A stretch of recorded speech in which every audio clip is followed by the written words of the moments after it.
Hi everybody, what is up? I am Lady Stars of Fire. My real name is Michelle Espinosa, and this is the weekly healing messages for September 11th through the 17th. Now, before I get into the video and I start going into the astrology, or tell you the runes, or the ton of things that I have to tell you from Spirit itself for this week, I want to take just a moment because I lived in Florida for a very long time, and I had many friends when I lived there and family at the time who all lived in Florida, and I've been through some of those hurricanes, but not like this one, at least not as high of a category at the time when I lived there. So I want to take a couple moments to say for any and all who have been involved with Hurricane Irma, I wish you only the best. I wish you blessings and healing and safety. And I hope only the best for you. And bless you.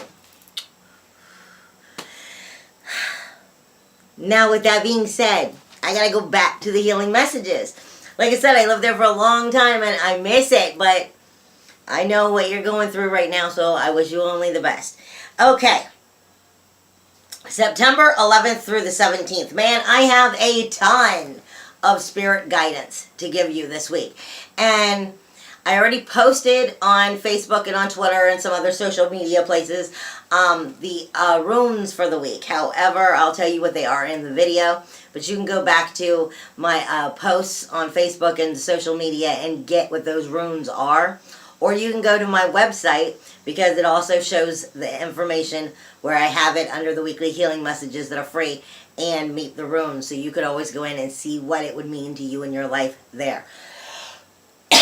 Excuse me. And then I'll go into astrology. But this week, there's just so much going on in general. Now, I'm being told, for like a theme of this week, would be kind of like recalculating, and unveiling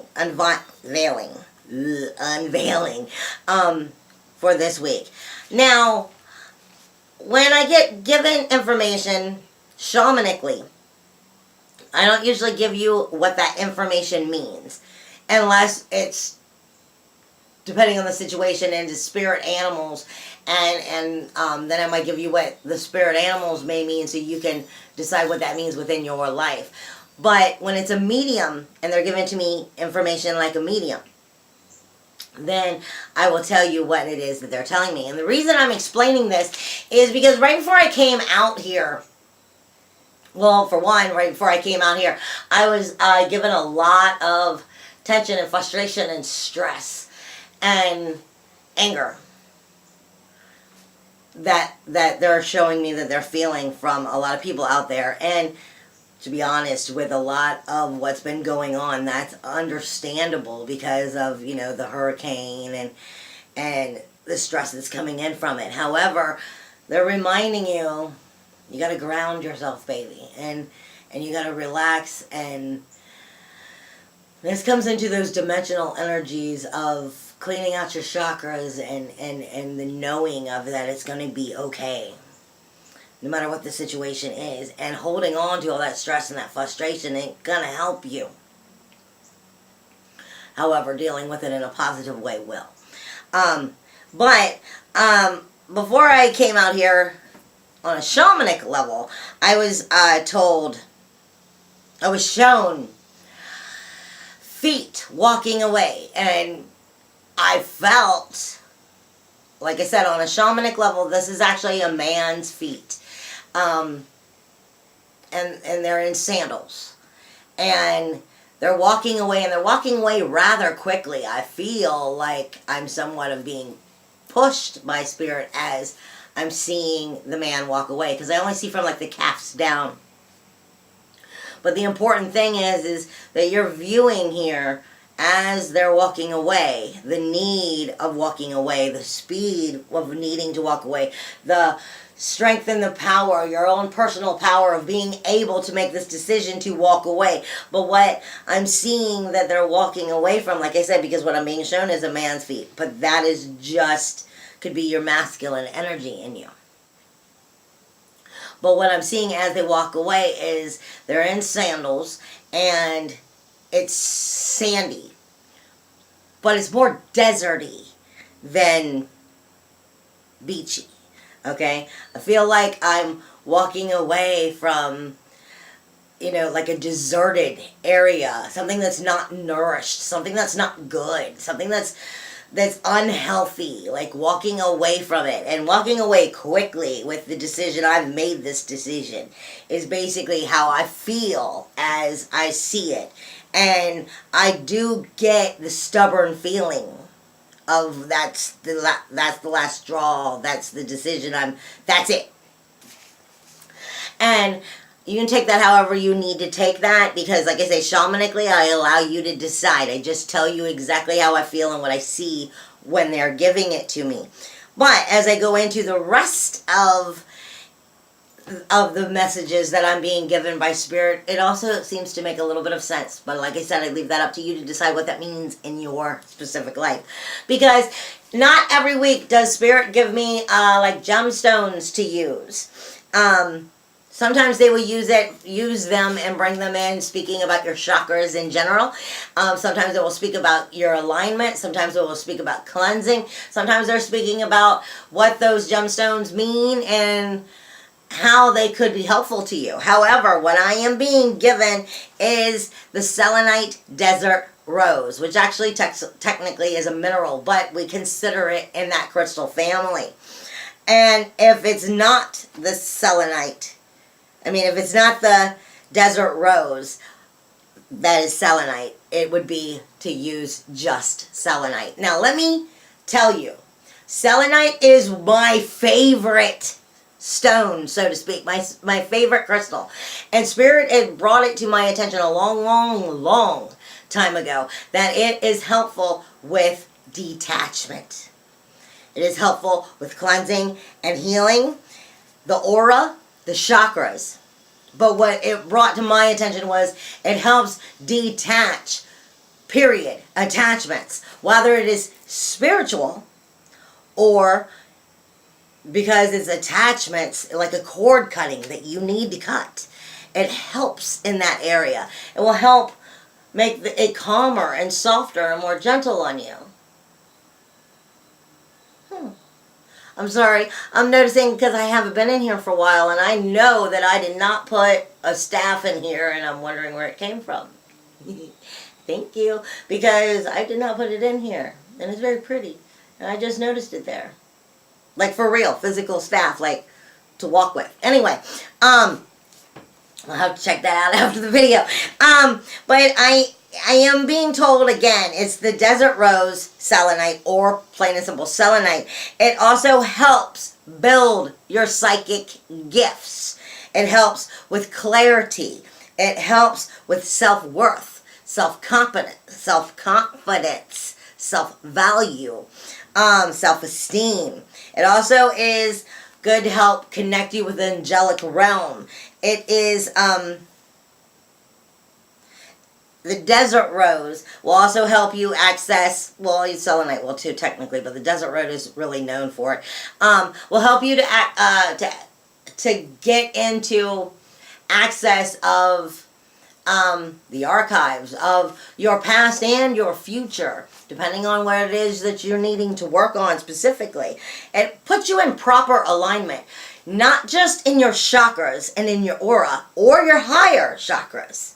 Because remember, when I start speaking about dimensions and we start getting into our fifth and sixth and seventh dimension, we actually have chakras up here. So it's not just putting us in alignment within our body, but in our ethereal body. And as we move into our spirit more, it helps put us in alignment in that area. But because it helps with these attachments, it also helps with breaking these attachments. It helps put us in alignment with our life, with breaking the bad habits and correcting them and getting in alignment in the way that we should be within our life. So I am being told that you might want to get your selenite out this week, carry it with you. use it for whatever reason. Like I said, I am being brought to the selenite, especially the desert rose. Now, I am being given animals this week. And,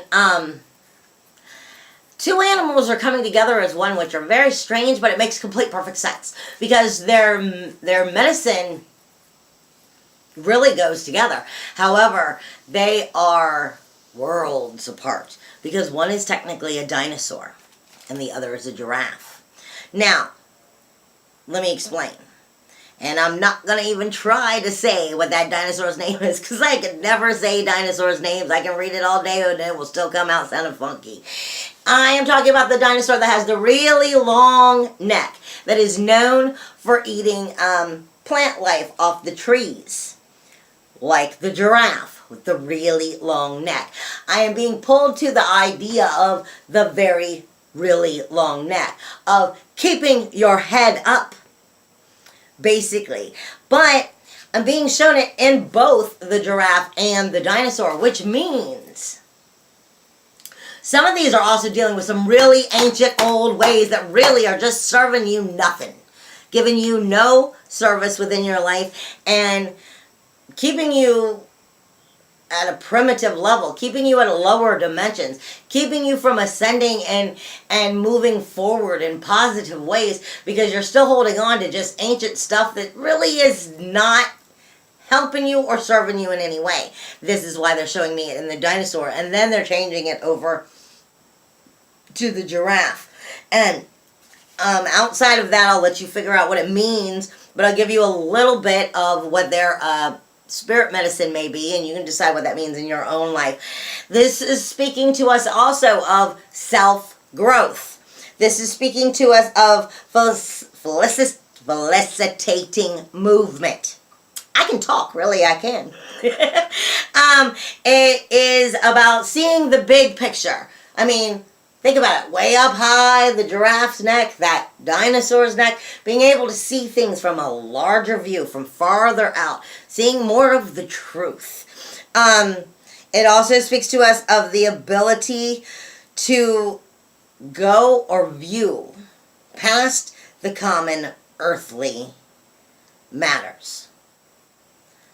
To rise above them, in a sense. To rise above the shallow common matters, and to really see past them and rise above with our long necks and be strong and tall and elongated, and reminding us to keep our head high as well. But if you need to know, you can always look into more information on them and see what that might mean for you directly. I am also being given, on the exact opposite side of things, I am given a plant and the animal, because I am given what is the horsetail plant. However, it is also known as the foxtail plant. And I'm given the fox. And it is speaking to us of strengthening our resolve and defining our boundaries properly. Truly acknowledging what they are and defining them for what works and what does not. And it asks us, or speaks to us about using that to mark our affirmations and our commitments, to make firm decisions within them, as well as to protect our space psychically and our space physically, from intrusions, from not letting the negative in that could, tear up everything that you're working for. But from intrusions in general, and this goes back to attachments and cutting cords, whether it's spiritually or physically, still in this spirit of the people you know here in the now, or of the past. It might take you also back to that desert rose. Because like I said, it's about the affirmations and the commitments. Being able to protect yourself in the situation, your space, and from the intrusion itself that is causing the problem, is what they are telling me. Fox itself speaks to us, though, of tapping into our psychic abilities, our intuitiveness, and of avoiding confrontation. That's like they say, sly like the fox. The fox is intelligent. The fox is smart. The fox is sneaky. But the fox knows how to get away with things. Fox knows how to make the situation work for the fox. But that also speaks to us of making sure we're doing it for the right reasons and that we're not just being cunning and vile, basically, as we are going through these situations in our life. So the fox is speaking to us on one level and the giraffe and the dinosaur speaking to us on another. Then I am given the alpha and the omega sign. But then the omega the alpha just drops off. Because what they're after right now is the omega. And the alpha and the omega, what you hear of that is I am the beginning and I am in the end. I am the beginning and the end. So I am of all. I am the never ending. Which brings us to also the symbol of the dragon eating its tail with the never ending cycle. But I'm shown it, but I'm saying I'm being shown more or less, stay more with the omega. Stay more with the omega. And they're speaking of it is this is that breakthrough. The breakthrough that brings about both the beginning and the end connection. Basically, the ending, that small spot that brings together the beginning and the ending, and that ability, that spark, that like I said, the connection of where those two take place, that small space is what I'm being showed. It's the ending to where the beginning starts again. Where the dragon starts to eat the tail. Not before, not opening, actually right when he does. It speaks to us also of the number 800. And 800 speaks to us of the universal law of cause and effect. And as well of the guiding force within that universal law of God and of cause and effect. But it also speaks to us of karma. So let's just see where that takes you directly. But I am being told, and I'm being told over and over and over again, don't look for the false prophet.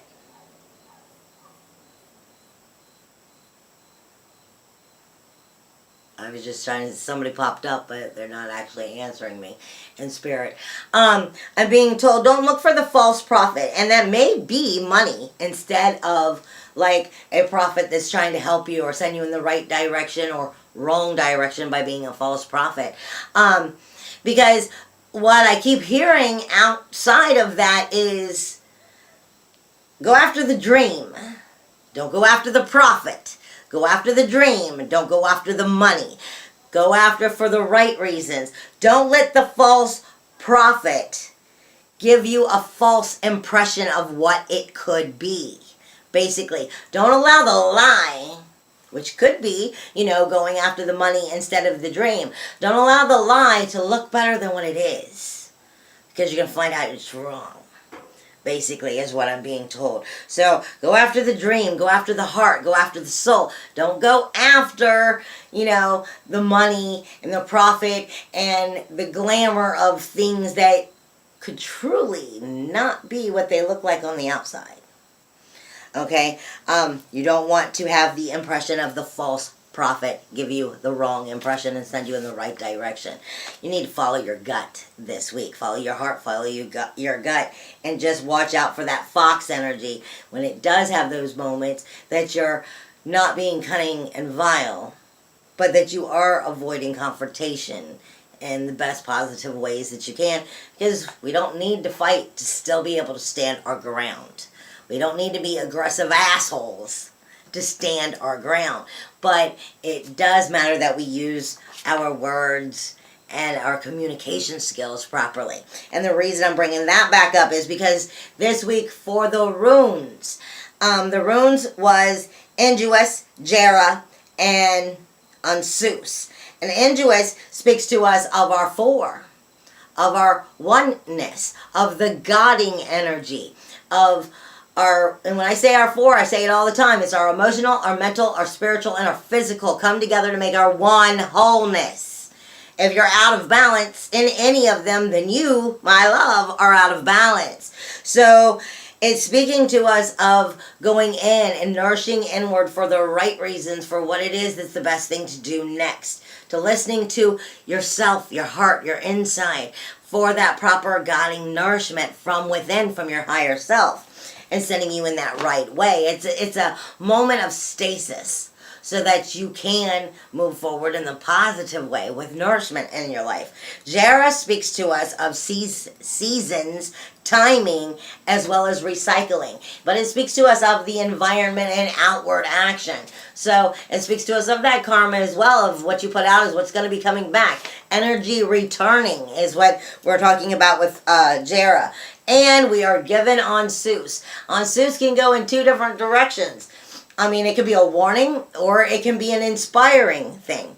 Because Ansus speaks to us of knowledge, capabilities, intelligence, of words, of the incantation of what it is that words mean when we put them together. We say things all the time and don't use our words properly. And sometimes make ourselves not express ourselves properly because of those words. This is one of those weeks where words need to be right, where you want to pay attention to those words you're using, as well as realizing that that also helps you with your intelligence, with your knowledge of what you're learning, and it also brings in the inspiration like song and poetry to help bring that inspiration. But it's also breath is what keeps us attached to source. Breath is where we breathe in source, where we breathe in the spirit, where we breathe in that energy, where that oneness comes from. So we've got to stay in that right kind of thinking, but use our words properly at the same time this week. Now, as I go into astrology for the week, I want to remind you before I start explaining this week's astrology. Remember, we are prepping now. All week long is prepping for the full moon that will take place next week in Virgo.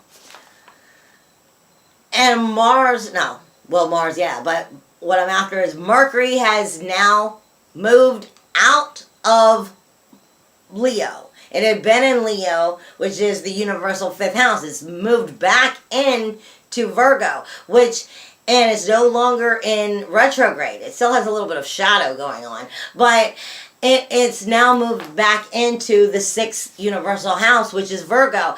And I'm saying that because Virgo is kind of like our automatic lie detector, our healing lie detector, because it knows how to pick things apart, be anal retentive, and send you in the right direction and organize shit, basically. And that's its job. So when it's doing it for all of the healthy, healing, right things within your life, it's doing it to bring healing in. So, and that's bringing your communication in. So that's a good thing that's finally coming out, as long as we watch out for where that shadow is still trying to sneak up and cause some issues within that outward communication, now that it's outward again. Also, in the beginning of October, which is coming up fast, I can't believe we're already getting to October. In the beginning of October, Jupiter is going to move.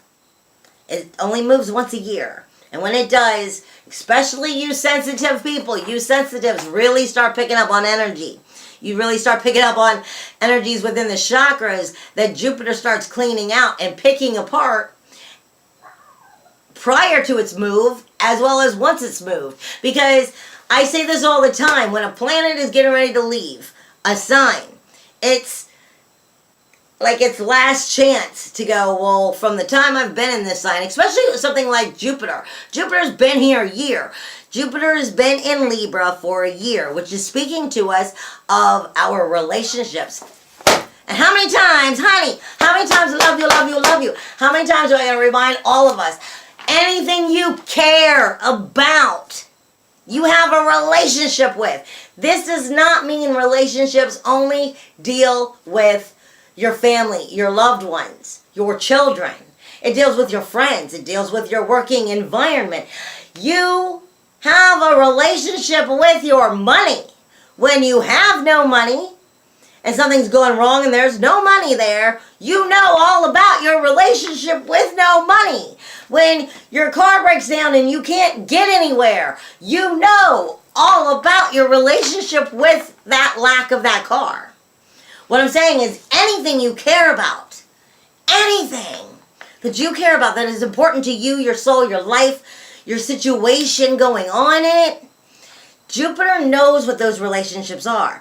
And he's moving into Scorpio in the beginning of October. So any lessons you have not been able to get and learn and comprehend while Jupiter has been in Libra for the last year, Jupiter's going to start really throwing like the axe at those lessons and making you see them now, because it's the last chance Jupiter has to make you see it. And Jupiter is all about higher knowledge in general, growth and abundance within those relationships.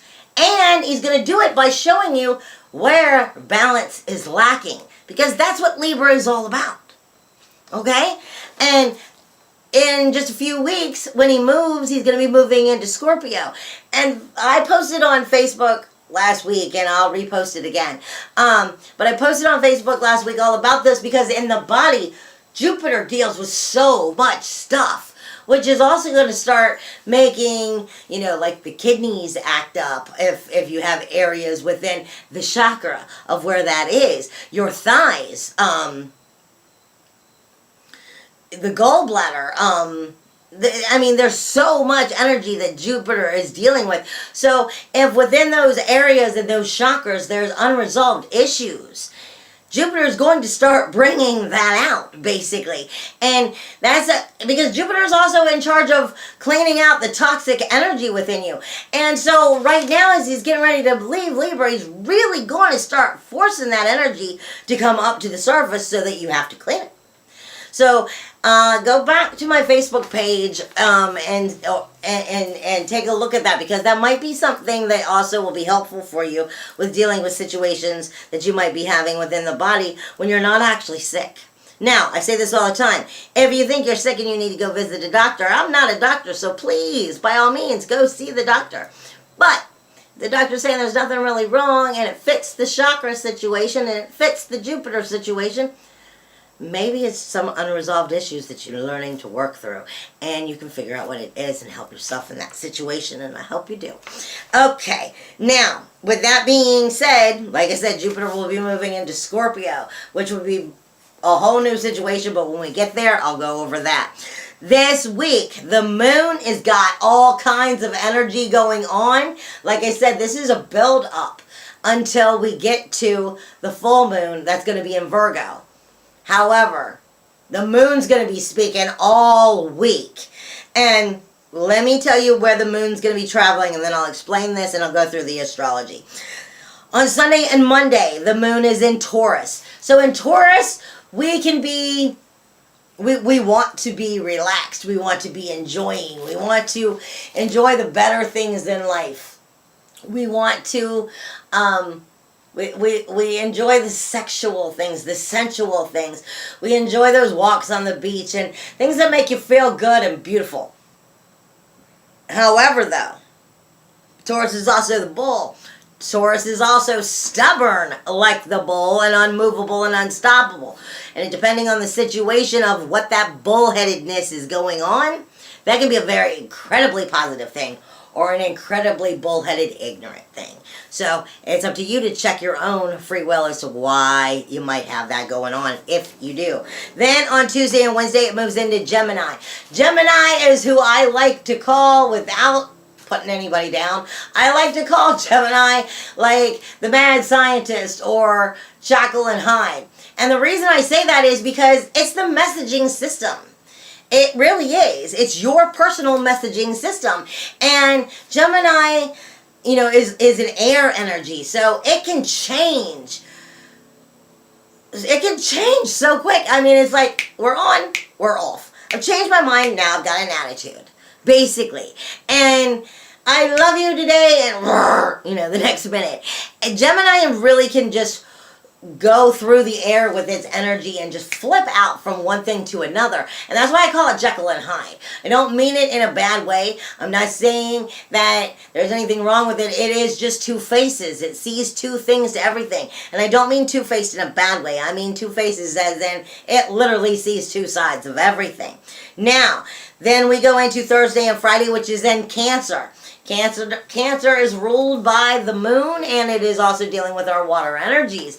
It is where we're nesting, where we're nurturing, where we're loving. However, Cancer tends, because Cancer is the crab, Cancer doesn't tend to walk straight up to a situation. It kind of approaches the situation sideways, from a different angle. Instead of saying, hey, I love you, Cancer will actually do nice things for you, but maybe not necessarily come right out and be like, I love you. You get what I'm saying? And then as we come into Saturday and Sunday, we come into Leo. And I am being told this week the Leo energy is the fire. Something about Leo energy and its fire is going to really be full. But I'm talking about the moon at the moment, going through it as we come into Saturday and Sunday. Now, let me break back so I can explain a little bit of what I was just trying to say. Because this week, like I said, the moon is highly bringing out our intuitive psychic abilities this week. So it's not just emotional waters. It's our intuitive stuff. Talking to us about, really trusting our gut. Really starting to listen to ourselves. Really getting into our physical, spiritual, and psychic abilities. And knowing that. And the reason I say that is because it is talking to a whole ton of planets. And I'm going to break that down for you in just a second. But what Spirit is explaining to me is you just take the moon energy and that intuitive personality. And it is talking to the idea of the Leo, the lion energy, the fire, the courage, the passion. But it's also speaking to Libra energy. This is not in astrology. This is what Spirit is giving me. It's speaking to Libra of finding the proper balance and where things are out of balance so that the lion can be fed properly. Okay? So it's the intuitive listening. So feeding the lion, which is your north node though, can be fed properly into fueling your life in the right way.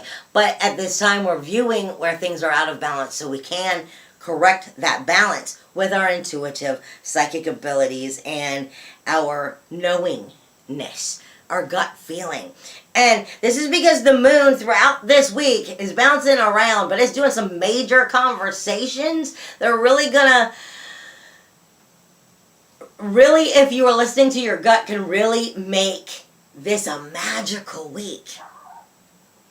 As long as you're using it, in that form of using it, listening to your higher soul, listening to the higher self within, and trusting your gut feelings and going with it, and allowing that Leo energy that the Spirit's talking about to use that passion to go and have the balls to go after those changes. Because the moon itself, it's water connection. It's water intuitive, emotional connection and psychic connection is able to create this magic because it's speaking to Pluto, death, decay, and destruction for renewal, rebirth, and regeneration. It is speaking to Chiron.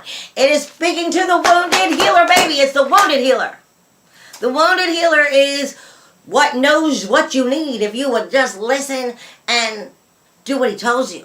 Basically, then you can help yourself move forward. He's speaking to Mars, which is the aggressive fire in general. It is your inner SWAT team. It is the warrior that is within you. It is the passion. It's speaking to the node. The node is speaking of making the proper changes within your life while it's in that Leo energy for the proper right reasons so that everybody, including yourself, all comes out in the thumbs up and we're moving in the right direction and we're evolving. It's speaking to Juno, which is commitment. Sacrifice and commitment. What is it going to take to make this work? And then it's also speaking to Saturn. This takes us right back to where, Spirit was saying it's going to be dealing with boundaries.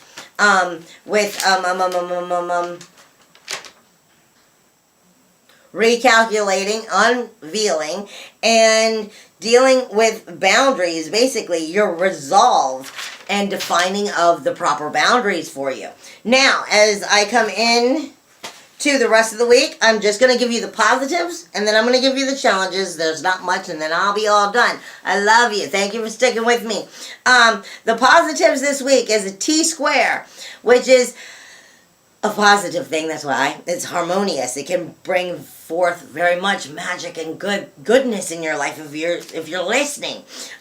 Vista in the sun. Vista is your soul fire. Vista is the gut fire. It's like the belly dancer. I mean, it's the balls enough to have balls to believe in yourself, to credit yourself, to love yourself and be seductive at the same time. And the fire, but it's the home and the hearth, the fire of the soul, basically. And it is speaking to your sun, which is your core energy. It's also speaking to how can I shine? How can I shine for me? And how can I make sure that I'm being seen shining as well? And that is in Virgo, which is in our universal 6th house. That is speaking to us of our health and our career at the same time. Of our daily lives within that area. Not the career, but our daily lives, our job, our hygiene, as well as our health and our diet. So this is talking about how can we make that for us, our soul fire and our core energy start healthy. And it's talking to Chiron and Pisces, your 12th house, which is going to be speaking to things of your past, so that it can bring up those keys of how to heal it. And it is speaking to Saturn and Lilith, which is in your spiritual 9th house, universally.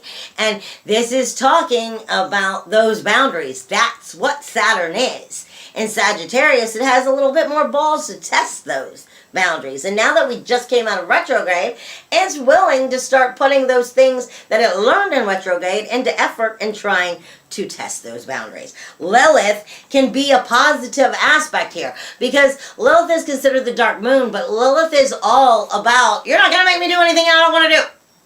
Plain and simple. Lilith can't be bargained with. Lilith can't be bargained with. She's going to do what she wants to do, and she's got the balls to do it.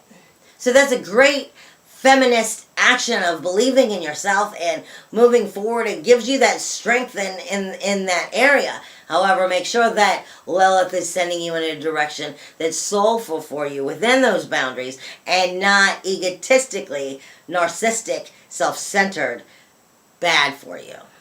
Okay, that's what you need to be checking on those boundaries for that conversation. Now, you also have a trine going on this week, which is Juno and Capricorn. Capricorn, I always say, is all about commitment, and not commitment, but it is about commitment. It's about structure. It's about building. It's about, erecting a structure in general. It's the foundation. It's building this strong foundation that will last. Plain and simple. And Juno is commitment in general. It's the commitment of creating the proper foundation, and what sacrifice is it going to take.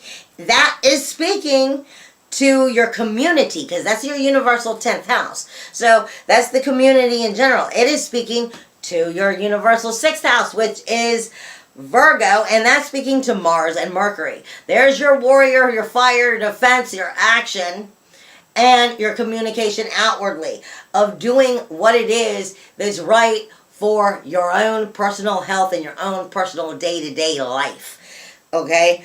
As well as that may be within your own job, too. Not necessarily career, but job situation. And it is speaking to Aries, which is in retrograde with Uranus.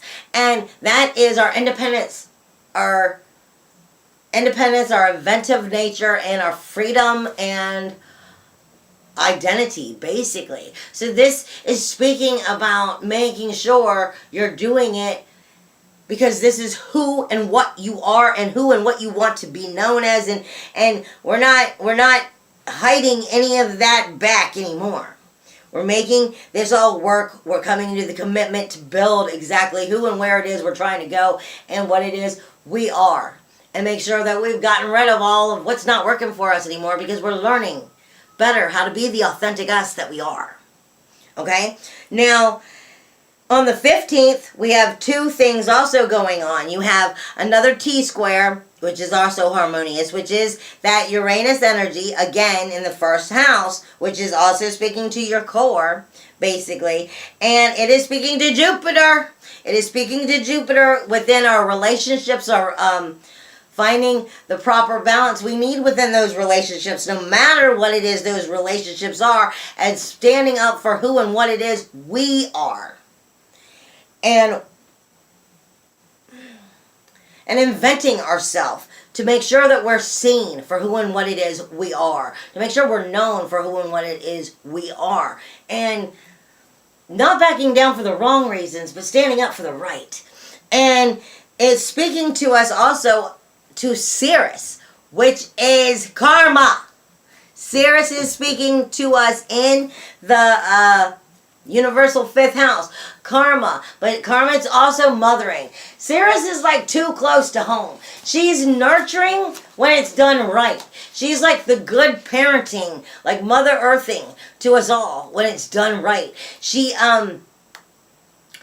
speaks to us of, if we were nurturing outwardly positively, then the karma will be coming back to us. However, if we weren't nurturing and we weren't giving it out positively, like if parenting was not done well and there was issues with abandonment, then that karmic side is going to start coming back and showing itself right now. So it's mother nature. When it's done right, it's going to be returning right. If it wasn't done right, if what you were putting out into the universe was not done well, it's going to come back and start showing you why it wasn't done well, and here's your karma and you're kicking the ass, basically. This is all up to you. Like I said last week was MC squared, which basically was all about coming into understanding how you can manipulate, because there's nothing to manipulate. It's about understanding once you become more at one with the energy, you create, literally, and you manifest. Just like that. That's coming into that 6th dimension, 6th and 7th dimension, and the 3rd dimension, and bringing them together for that to happen, basically. But if you're still stuck in that karmic, narcissistic, self-centered side and what you've been putting out, then maybe you got to go through your karma first before you're going to start getting the proper coming in. But this is supposed to be good because Moon is in Cancer. These two are really close to each other. Moon is in Cancer and is talking to you directly about your home, your family, as well as those karmic debts. But it's also speaking to home. Your soul can't be taken away from you. You might do some shit outwardly and things might not necessarily work out for you. I mean, or maybe they are, but the thing is the only thing that can get in here is what you let in here. And the only thing that can be taken away from here is what you allow to be taken away from you, babe. So that's what we're talking about. And Sirius is also talking to Leo, which is talking to, so your karma, your karma and your cause-effect itself, because that's what Sirius is cause and effect, is speaking to Chiron, your wounded healer as well. Now, the challenges this week, because I'm noticing it's getting up there in time, is Mercury and Mars in Virgo is speaking to Neptune. So, basically, is your warrior and that communication within your healing, doing it for the right reasons, or are you being a little narcissistic about it, and are you letting Neptune build the magic for you, for your life, for your health, for yourself, within that universal 6th house? Or are you letting Neptune build from old shit? And instead, it's going to be building rot again. Like I said, if you don't let go, then the cycle will repeat. and until you learn the lesson. So it's important that you let Neptune build its magic the right way and not from old stuff that you're not learning. Uranus, which is speaking in retrograde right now to us in the universal first house, is speaking to Jupiter within challenging aspects, bringing up, showing us where, like I said, things are out of balance, forcing us to learn to put them in balance or else. And you also have the node and Venus getting into your touchy-feely energy of your senses themselves, which might also be dealing with your psychic abilities and the creativity within them. And it is speaking to Pallas and the moon, which is Taurus. Remember, Pallas is the wise Athena. She's full of strategy. So she can bring that intuition in a positive way if you're using it all for the right soulful reasons and you're not letting self-centered narcissist side jump in and take over. I love you. I hope that you have a wonderful week. And again, blessings to everyone who is dealing with Hurricane Irma. I love you all. I'll see you next week. Bye.